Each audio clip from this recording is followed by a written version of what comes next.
The Recreation of Point Loma, San Diego by Trey Russell. Urban infrastructures, which are human needs.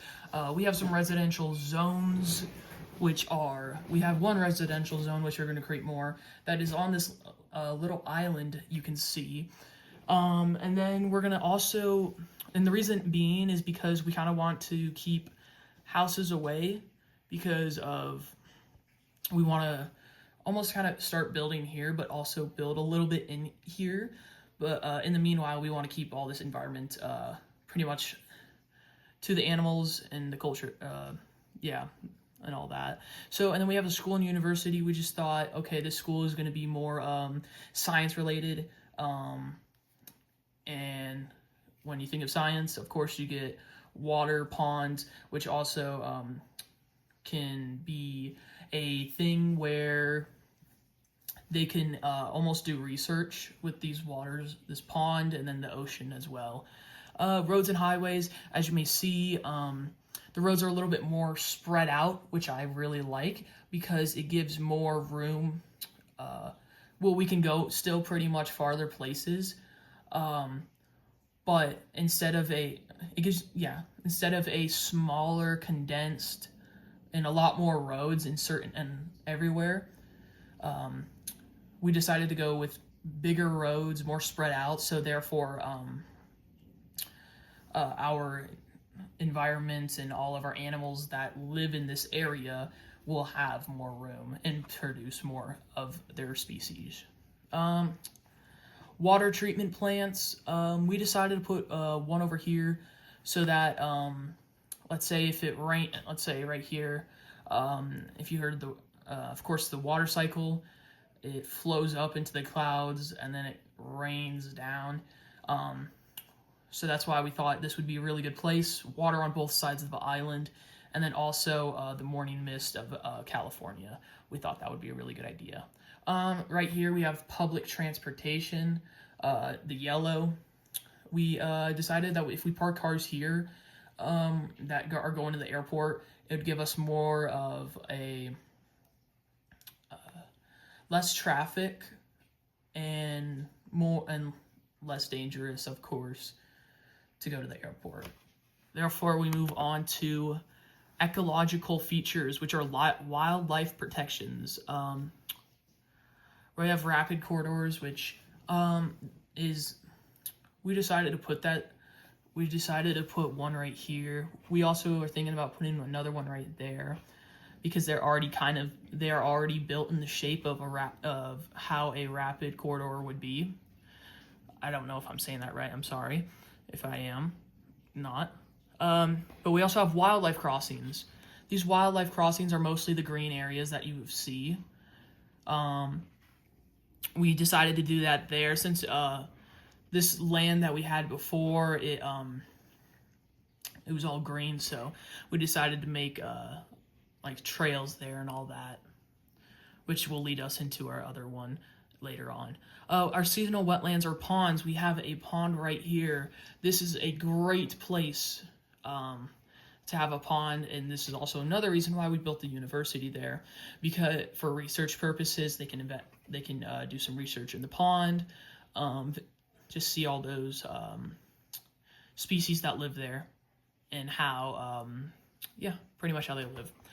Protected wildlife reserves or green belts. We decided to have some protected wildlife over here because the deeper you get on the ocean, the more depth, the more depth leads to more aquatic animals. So when you get all that, we just want to keep this area safe from anybody trying to fish offshore. But if the fish come in here, it's their loss. So yeah, we just want to keep this area safe at least. Oops. Community spaces. Okay, we're going to start out with our playgrounds. We have one playground here, and we're planning on to build a few more, but this is what we have right now. We decided to put this playground right here because it also leads us into bike trails. When we were thinking about the playground's perfect, it's not that far from bike trails, so you can pretty much have an all-day experience in this section right here, going to the park and then going to do some bike trails and explore the wilderness. And then we also have libraries, of course, near our university, which then not it wouldn't be only for our university students, but it would be for everybody that lives in the city of Point Loma. We also have community gardens and farmer markets. We have one right here because, as I said in the previous slide, we have this residential zone right here, which then would lead up to this community garden, which I don't believe it's that far, but also it's accessible for people that could live on this road too in the future. We have shaded structures and water stations. As you can see, we have them all along the coast, which then all of these, because you're going to need them because in the summertime, if it gets hot, or anything like that, and then you're going to need water and all that. So that's pretty much the reason why we have one there. Solar charging stations. We decided to put one up here because we're going to try to make our cars more environmental friendly. So this would charge most of our buses and all that. I believe I said this in the previous slide, or maybe in the future slide. We're going to have, of course, public transportation to the airport. Rain harvesting systems. We have one right here. Even though it's in the same area, it's going to be pushed back a little bit more. The dot's just not in the overly correct area. But the reason being is because most of these homes that will be built right here, or actually there's some that are already built there, are going to have systems where they collect water, and then we're going to have plumbing that leads them all the way to that rain harvesting systems. Local food production zones, which are urban farms. We're going to have one on this outer edge. Mostly you're going to see them in the green area because they're the green kind of represents vegetation, and we already had vegetation there. So we decided, hey, we're not going to have to build anywhere inland, at least a little bit more. We're wanting to do it where it's basically already there. Noise light population reduction zones. We decided to put one, at least as of right now, in the housing community, so that there will be no complaints during nighttime and all that. No bright lights, of course, when people are sleeping. But we are also thinking about probably putting one near the airport for any planes coming in. So that will be a future project sometime in the future. So, oops. Special species profiles. We have our seagull right here. What is their role? Their role is pretty much to eat waste from other dead animals, but also their role is to kind of clean up our waste. Like, let's say if we're having a snack at the beach or anything like that, they would eat that, which is not overly healthy, but it kind of helps our environment. Additionally, the seagull also needs their environment will need a place to rest. That also includes food and water. And then going on to the red snapper. This is a pretty cool project, same as the whales. But their main role is to be predator and prey. Additionally, the red snapper needs water that is between 50 and 70 degrees to swim in. They also, of course, need food and water to survive, pretty much as if every other animal needs it too. Well, pretty much they do. Daylily, our first and only plant in our species profile, but their main role is to give nutrients to bees and butterflies so that they can live a good life, and also not just live a good life, but also help give us give us pretty much honey and all that. And then the daylily, of course, needs water, nutrients, but also sunlight, which is the first of the one and only species that need sunlight. Whales, their main role is to eat smaller aquatic animals so that the ecosystem is balanced. If not, the ecosystem will be overpopulated with animals that do not want to be gone. It's like putting a spoon of salt on a teaspoon, it's going to overflow pretty much.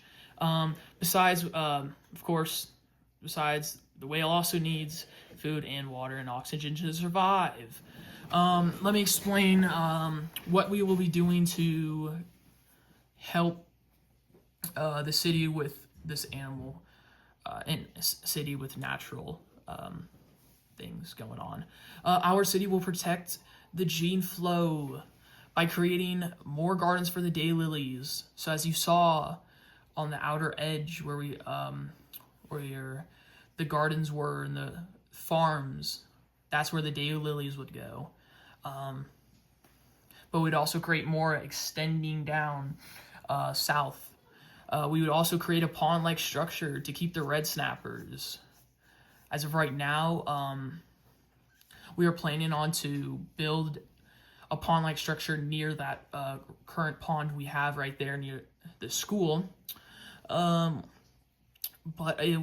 we will also allow them, the pond will allow these red snappers to be able to depart into the ocean and also come back in.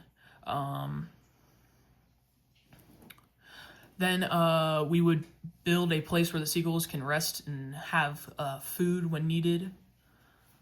Lastly,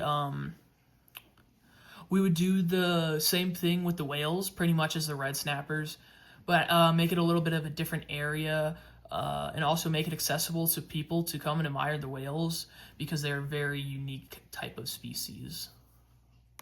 And of course, this area would be larger.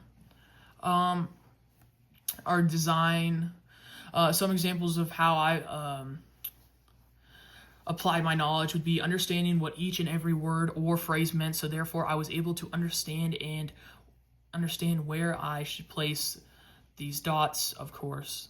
Additionally, I was able to balance human and ecological needs, like the pond that I would show you, and then of course the red snappers, in a place where they would be able to get food and all that and depart from the ocean. This also allows visitors to come see the beauty of these creatures and allow them to feel more relaxed with their vibrant colors. We also have decided that we should place these structures near rocky areas, which would be specifically down south of Point Loma, near all that Greenland and all that. How would we build it? We would, as you may think of, it would be like the Microsoft home screen kind of. And that's what it would look like. So this is the top of the mountain.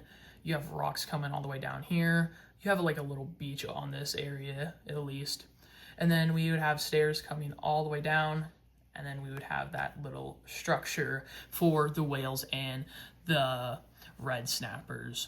So that's pretty much what we would do there. And yeah, thank you for listening and goodbye.